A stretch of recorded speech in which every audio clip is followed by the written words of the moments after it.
Assalamualaikum warahmatullahi wabarakatuh. Innal hamdalillah nahmaduhu wa nasta'inuhu wa nastaghfiruh wa na'udzu billahi min syururi anfusina wa min sayyiati a'malina. May yahdihillahu fala mudilla lahu wa may yudlilhu fala hadiyalah. Asyhadu an la ilaha illallah wahdahu la syarikalah wa asyhadu anna Muhammadan abduhu wa rasuluh.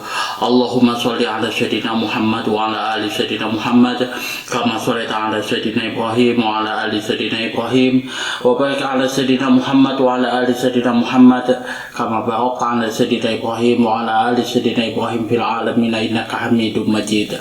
Rabbi shrah li sadri wa yassir li amri wa hlul 'uqdatam min lisani yafqahu qawli, amma ba'du. Hadirin hadirat jamaah kaum muslimin wal muslimat yang dirahmati oleh Allah Subhanahu wa taala. Kali ini kita akan membahas hadis 531, yang mana hadis ini membahas tentang hadiah yang diberikan Rasulullah Shallallahu alaihi wasallam kepada Ali karramallahu wajhah, yang itu berupa kain sutra, yang mana sebenarnya ini Ali di sini salah pengertian tentang pemberian dari Rasulullah Shallallahu alaihi wasallam, yang mana maksudnya kain sutra itu sebenarnya untuk wanita-wanita keluarganya Ali, bukan untuk Sayyidina Ali karramallahu wajhah. Wa an Ali radhiyallahu anhu qala kasanin Nabi sallallahu alaihi wasallam hullata siyara'a fa kharajtu fiha fa ra'aytul ghadaba fi wajhi fa shaqaqtuha bainan nisa'i, muttafaqun alaihi wa hadza lafzu Muslim. Wa an Ali, dari Ali radhiyallahu anhu, semoga Allah meridhoi atas beliau, qala, telah berkata, kasanin Nabi, yang mana di sini Rasulullah Shallallahu alaihi wasallam, Nabi Shallallahu alaihi wasallam telah memberikan ini kepadaku. Tapi ada juga redaksi ini itu dibuang, nggak ada sebenarnya kasan Nabi Shallallahu alaihi wasallam. Kalau misalkan dia kasan, di sini artinya memberikan kepadaku, yaitu hullatan, yaitu sejenis pakaian siyaro'ah, yaitu kain sutra murni, yang berasal dari kain sutra murni. Fa kharajtu biha, kemudian di sini maka aku keluar memakainya fiha, menggunakan pakaian dari kain sutra tersebut. Fara'aitu ghadaba, di sini saya melihat kemarahan fi wajhihi, pada wajah Rasulullah Shallallahu alaihi wasallam. Fasaqaqtuha, maka aku, kata Ali radhiyallahu an, di sini segera memotong-motong kain tersebut, bainan nisaihi, dan membagikan di antara wanita keluargaku. Muttafaqun alaihi, hadis ini diriwayatkan oleh Imam Bukhari dan Muslim melalui jalur sahabat yang sama. Wa hadza lafzu Muslimin, dan lafaz ini lafaznya Imam Muslim, ya. Jadi di sini Rasulullah Shallallahu alaihi wasallam mengirimkan atau memberikan suatu hadiah kepada Ali karramallahu wajhah, berupa pakaian yang terbuat dari sutra murni. Kemudian ketika sudah pakaian tersebut sudah diterima oleh Ali, di sini Ali karramallahu wajhah di sini keluar dari rumah menggunakan kain tersebut. Dikira Ali ini mengira bahwasanya kain tersebut Rasulullah berikan kepada dia untuk dipakai. Nah, fara'aitul ghadaba fi wajhi, kemudian di sini kata Ali, di sini saya melihat Rasulullah Shallallahu alaihi wasallam murka, marah pada wajahnya. Kemudian di sini saya memotong-motong, membagi-bagikan, memotong pakaian kain tersebut dan membagikan kepada wanita-wanita, yang mana ini nanti siapa saja wanitanya nanti akan dibahas di analisis lafadznya. Memakai kain sutra menurut hukum syara haram bagi laki-laki yang berusia balik. Hal ini merupakan sesuatu yang telah ditetapkan. Rasulullah SAW telah mengirimkan sebuah pakaian yang terbuat dari kain sutra kepada Ali bin Abi Thalib, yang mana di sini dengan maksud bukan untuk dipakai melainkan untuk dimanfaatkan dengan cara yang lain, yaitu membagi-bagikannya kepada kaum kerabat wanitanya dengan cara memotong-motongnya menjadi beberapa potong, lalu dibagi beberapa potong kerudung, lalu dibagikan kepada mereka.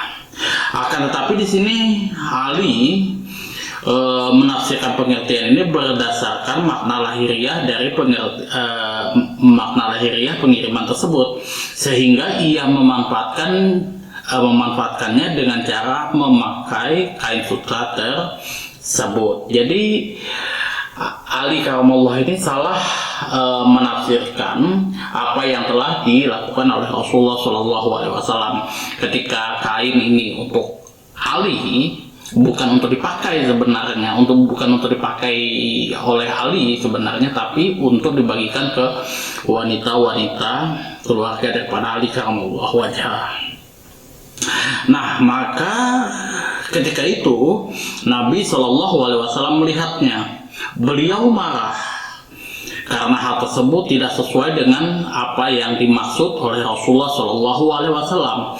Lalu Nabi SAW memberikan petunjuk apa yang dimaksud dan menjelaskan kepadanya bahwa memakai kain sutra tidak diperkenankan untuknya, tidak diperkenankan untuk Ali karamallahu wajhah. Tetapi di sini sekali lagi untuk wanita-wanita keluarga daripada Ali. Hal ini menunjukkan boleh mengakhirkan suatu keterangan sampai dengan waktu yang diperlukan karena mengandalkan kecerdasan mukhatab atau lawan bicara, atau sebagai pendorong agar mukhatab mengajukan pertanyaan sehingga jawaban yang diberikan setelah pertanyaan itu diajukan, hal tersebut lebih berkesan darinya. Jadi misalkan begini, yang maksudnya boleh mengakhirkan suatu keterangan sampai pada waktu yang diperlukan ini, misalkan seperti ini kan, Rasulullah memberikan baju kepada Ali, dia tidak menjelaskan itu untuk siapa apa segala macam, cuman di situ ya untuk Ali karamallahu wajhah. Nah, keterangannya ini dilakukan oleh Rasulullah untuk mengetes atau mengetahui lawan bicaranya, kecerdasan lawan bicaranya, kayak gitu. Apakah dia tahu apa enggak, tidak, kayak gitu kan, apa yang dimaksud oleh Rasulullah Sallallahu Alaihi Wasallam. Ternyata Sayyidina Ali salah menafsirkan apa yang dimaksud oleh Rasulullah Sallallahu Alaihi Wasallam, sehingga Rasulullah memberikan petunjuk setelahnya bahwa itu bukan untuk Ali, bukan untuk dipakai Sayyidina Ali karamallahu wajhah, tetapi itu untuk wanita keluarga Sayyidina Ali, dan itu boleh dilakukan. Kalau misalkan sudah salah tafsir, ya maka boleh dikasih keterangan di akhir seperti itu ya, tanpa menjelaskan di awal kayak gitu ya. Ada kita misalkan menjelaskan di awal terlebih dahulu supaya orang paham. Ada juga yang simple saja, sekilas saja, dia pengen tahu lawan bicaranya ini paham apa tidak. Kalau misalkan salah, ya baru di akhir dia tegur. Kedua-duanya boleh dilakukan. Di sini hullah artinya kain dan selendang atau pakaian yang berlapis. Kemudian di sini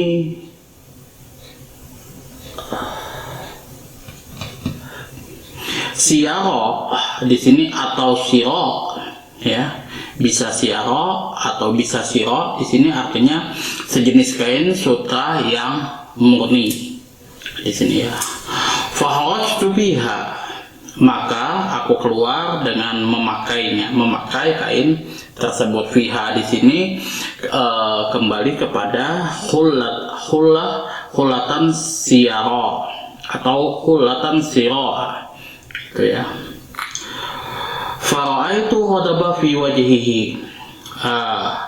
Di sini maka Rasulullah Shallallahu Alaihi Wasallam berubah menjadi merah karena marah, atau saya melihat kemarahan pada wajahnya Rasulullah Shallallahu Alaihi Wasallam. Hi-nya itu kembali kepada Rasulullah Shallallahu Alaihi Wasallam. Itu ya. Sakok tuha, di sini aku memotongnya, kayak gitu ya. Jadi dipotong-potong.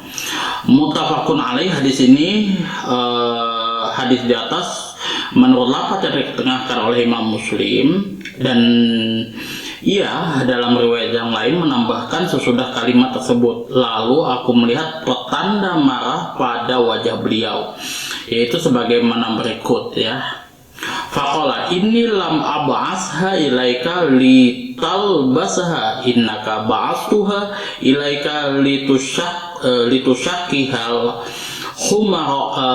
humaron bainan nisa'i waliza saqaqtuha humran bainal fawatim. Maka di sini Rasulullah Shallallahu Alaihi Wasallam bersabda, sesungguhnya aku tidak mengirimkan pakaian itu supaya kamu pakai di sini, tetapi aku memotongnya menjadi beberapa kerudung buat kaum wanita dari kalangan keluargamu di sini. Karena itu aku memotongnya menjadi beberapa kerudung untuk Fatimahku. Fawatim di sini, bainal fawatim di sini adalah Fatimahku. Nanti siapa saja Fatimah keluarga daripada Ali karamallahu wajhah. Khumuran di sini artinya bentuk jamak daripada himarun, yang artinya adalah kain yang dipakai oleh wanita untuk menutupi kepalanya. Itu kalau dalam bahasa Indonesianya ya kerudung lah, kayak gitu ya. Fawatim yang dimaksud di sini adalah bentuk jamak daripada Fatimatun di sini ya, yaitu Fatimah binti Muhammad Shallallahu Alaihi Wasallam, daripada istri daripada Ali karamallahu wajhah. Yang kedua adalah Fatimah binti Asad, yaitu ibunya Ali karamallahu wajhah, ibu Ali.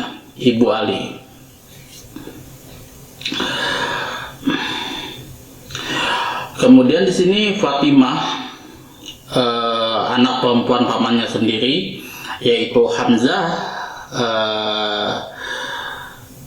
ibnu Abdul Muthalib, dan yang keempat ialah Fatimah istri saudara laki-lakinya, yaitu Uqail ibnu Abu Thalib. Dengan demikian jelaslah bahwa yang dimaksud dengan lafaz nisa yaitu kaum wanita dari kalangan keluarganya Ali karamallahu wajhah. Mereka bernama Fatimah, semuanya bernama Fatimah ya. Kemudian di sini Fatimah binti Rasulullah di sini dijelaskan biografi singkatnya adalah penghulu wanita kaum muslimin. Selama hidupnya kehormatan beliau ini selalu terpelihara sehingga Allah Subhanahu wa taala mengharamkan masuk neraka. Ia telah meriwayatkan 18 hadis di sini, dan riwayatnya telah diambil oleh Ali, suaminya sendiri, Al-Husain dan anak laki-lakinya di sini. Al-Husain anak laki-lakinya. Al-Husain anak laki-lakinya, Sayyidah Aisyah, Anas, dan golongan sahabat yang lain. Jadi Sayyidah Aisyah, Fatimah binti Rasulullah ini yang meriwayatkan 18 hadis, kemudian diambil oleh Ali suaminya sendiri, kemudian oleh Al-Husain anak laki-lakinya, kemudian Sayyidah Aisyah istri daripada Rasulullah SAW, kemudian Anas bin Malik, ini adalah istilahnya asistennya Rasulullah SAW, dan segolongan sahabat lainnya. Beliau wafat ini pada tahun 11 Hijriah, dan jenazahnya dikebumikan oleh Ali karamallahu wajhah di malam hari.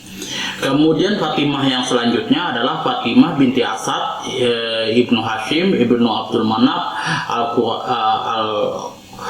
al-Qursiyah al-Hashimiyah, ibu Ali bin Abi Thalib beserta saudaranya itu ya.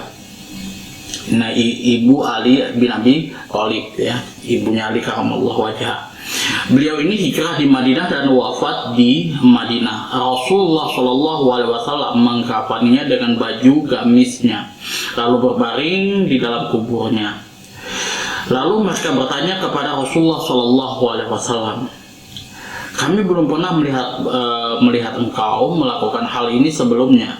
Rasulullah Shallallahu Alaihi Wasallam menjawab di sini, sesungguhnya tidak ada seorang pun yang lebih menyayangiku sesudah Abu Thalib selain daripada ibunya tadi, yaitu Fatimah binti Asad. Itu. Sesungguhnya aku mengkafaninya dengan baju gamisku, tiada lain agar ia diberi pakaian perhiasan surga, dan aku berbaring di dalam kuburnya sejenak agar siksa kuburnya diringankan baginya.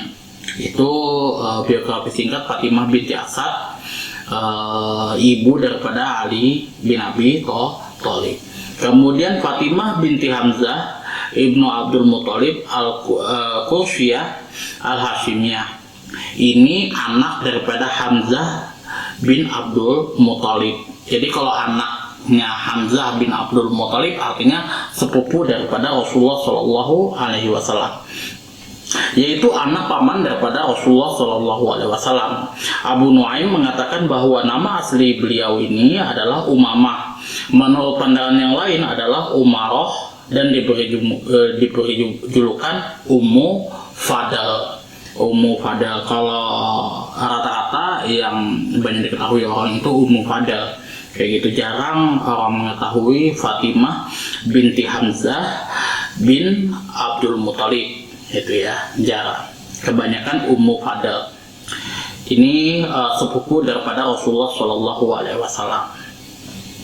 Kemudian di sini Fatimah binti Syaiban ibnu Rabi'ah, anak paman Hindun, ya, anak paman Hindun binti Rabi'ah. Beliau ini adalah istri Uqail ibnu Abi Thalib, ibnu Abu Thalib, ya. Nah, Uqail ini adalah saudara Ali bin Abi Thalib, ya, saudara Ali bin Abi Thalib. Artinya Fatimah ini ipar daripada Ali bin Abi Thalib. Ya. Uqail menemuinya pada perang Hunain, sementara pedangnya masih bersimbah darah. Lalu Fatimah bertanya, apakah yang kau dapatkan dari ghanimah kaum musyrik? Lalu Uqail menyerahkan jarum kepadanya dan berkata, ini untuk menjahit bajumu. Akan tetapi di sini ia mendengar juru Rasulullah Shallallahu Alaihi Wasallam menyerukan, kumpulkanlah semua benang dan jarum. Lalu Uqail mengambil jarum itu dan segera mengumpulkannya menjadi satu ke dalam hasil ghanimah yang lain. Kisah ini diketengahkan oleh Ibnu Hashim melalui Zaid ibnu Aslam yang berasal daripada ayahnya. Jadi saking taatnya kepada perintah pimpinannya, di situ ya sudah dikasihkan kepada wanita mungkin yang dia senangi, kemudian diambil lagi. Mungkin karena itu ya sebuah kesalahan, artinya ya memang dia nggak tahu. Kayak gitu kan, ya masa iya sih jarum sekecil itu diminta lagi. Ternyata memang itu dibutuhkan, jarum, benang dan lain sebagainya dikumpulkan sebagai barang rampasan. Tapi yang namanya ghanimah ini sudah tidak berlaku di zaman Umar ibn Khattab, ya. Umar ibn Khattab itu sudah menghapus yang namanya rampasan. Jadi semua tentaranya itu barang rampasan itu dikasih ke negara, kemudian para tentara para tentaranya itu dikasih ya semacam gaji bulanan lah kayak gitu, kayak tentara-tentara sekarang kayak gitu ya. Kalau misalkan itu masih berlaku ya, harta kerampasan itu boleh dibawa oleh tentara, nggak kebayang kita misalkan nih tentara Indonesia menang melawan tentara Australia kayak gitu kan, menginvasi negara Australia kayak gitu kan, dibawa dia ke pasar itu kan, tank segala macam, kemudian AK-47 dan lain sebagainya, nggak bayar gitu kan. Ya itulah istilahnya perkembangan hukum dari zaman ke zaman. Wajib mempererat silaturahmi dengan kaum kerabat dan handai tolan, apalagi ya sudah habis masa pilpres kayak gitu kan, 2024 dan lain sebagainya kayak gitu kan, pilpres dan pileg ya istilahnya. Saat kita memasuki bulan Ramadan ini, kesempatan kita untuk mempererat tali silaturahmi kepada kaum kerabat dan handai tolan. Sebenarnya mempererat hubungan tali silaturahmi itu kepada keluarga itu bukan cuman waktu bulan Ramadan, dan Lebaran aja. Setiap hari kita wajib mempererat hubungan kepada kaum kerabat dan handai tolan, apapun pilihan partai politiknya kayak gitu, mau dia pilih 01, 02, 03 itu urusan masing-masing kayak gitu ya, urusan pilihan mereka ya. Istilahnya kita tidak berhak istilahnya menjudge dia bahwasanya memilih 02 masuk neraka kayak gitu kan, orangnya istilahnya pemikirannya rendah, nggak terpelajar dan sebagainya. Kita nggak boleh seperti itu ya, pilihan masing-masing di situ ya, berdasarkan pemikirannya dia ya. Mempererat tali silaturahmi itu wajib hukumnya, dan tidak boleh kita istilahnya memberikan fatwa bahwasanya haram kita berhubungan atau istilahnya menjalin silaturahmi dengan orang yang beda pilihan. Nggak boleh seperti itu ya, nggak ada, Rasulullah mengajarkan seperti itu. Yang kedua, boleh menerima hadiah. Nah, hadiah, kalau misalkan hadiah kita tidak perlu tanyakan. Kalau akad ini, kalau akad baik itu hadiah, jual beli dan lain sebagainya, akad-akad yang halal di situ, apapun dari siapapun yang memberi itu hukumnya adalah boleh seperti itu ya. Ini pemberian daripada Rasulullah SAW kepada Ali. Ada juga hadiah yang diberikan oleh raja kalau nggak salah Raja Romawi Timur waktu itu kepada Rasulullah SAW. Kalau itu hadiah, Rasulullah tidak mempertanyakan ini didapat dari apa, kemudian apa, kayak gitu ya. Karena hadiah ya, kalau yang namanya dalam sisi muamalah itu di dalam hukum Islam itu ada haram li dzati, ada haram li kasbi. Kalau haram li dzati itu memang haram yang betul-betul haram, nggak bisa diotak-atik lagi, kayak daging babi, khamr dan lain sebagainya, itu haram li dzati, zatnya memang haram.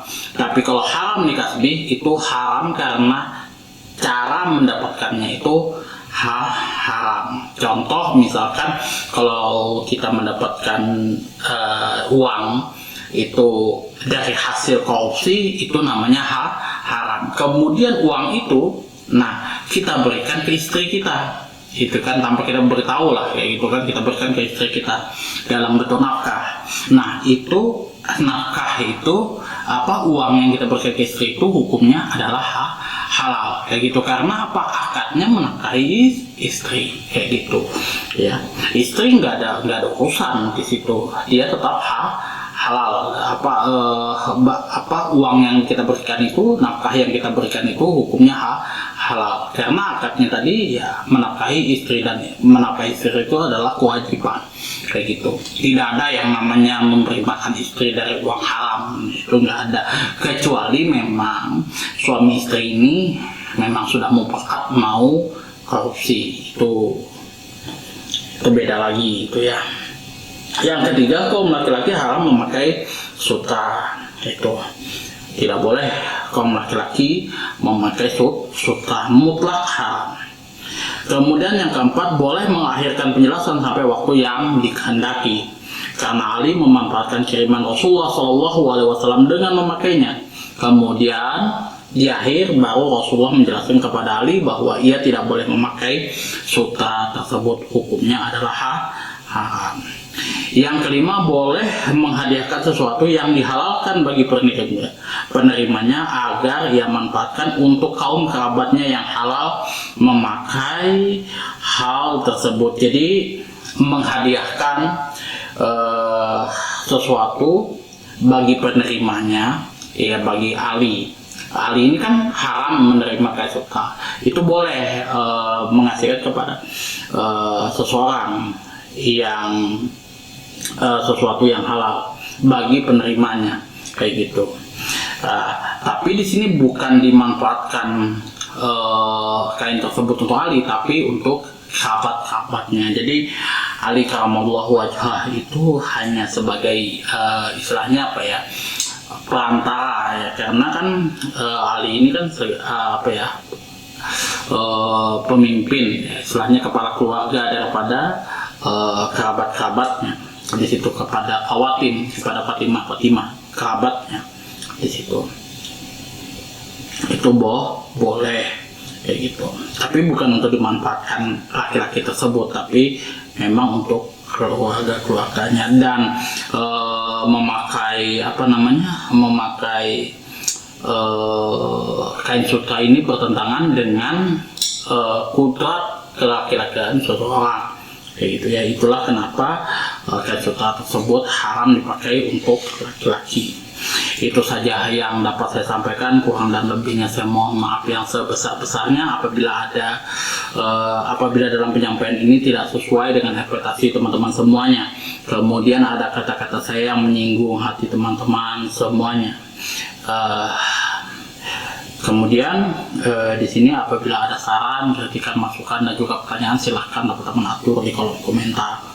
Wabillahi taufiq wal hidayah. Wassalamualaikum warahmatullahi wabarakatuh.